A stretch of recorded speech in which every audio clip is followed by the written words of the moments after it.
ndabaramukije kaze mu makuru ategekanya uko ikirere kizoba kimeze ejo ku munsi wa gatandatu igenekerezo ry'icumi umwaka w'ibihumbi 2026. Imbere y'umutaga hazokwibonekeza ikirere kirimwo izuba n'ibicu bike bike nka hose mu gihugu cacu uretse mu bice vya Bubanza, Mwaro, Ruyigi hamwe na Cankuzo aho hazokwibonekeza ikirere kirimwo ibicu vyinshi.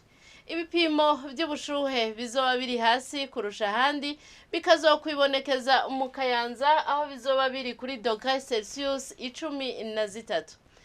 Inyuma y'umutaga hazokwibonekeza imvura nka hose mu gihugu cacu uretse mu bice vya Kayanza, Muramvya, Karuzi, Cankuzo hamwe na Muyinga aho hazokwibonekeza ikirere kirimwo ibicu vyinshi.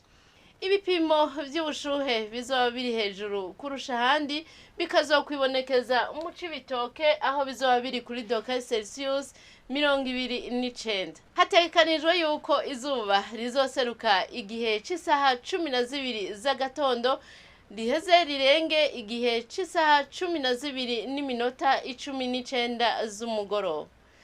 Nuko rero aha niho hagarukiye amakuru mwateguriwe n'ikigo Ijebu. Adeline Ngenzebuhoro nije nayabashikirije, mwakoze kuyakurikirana.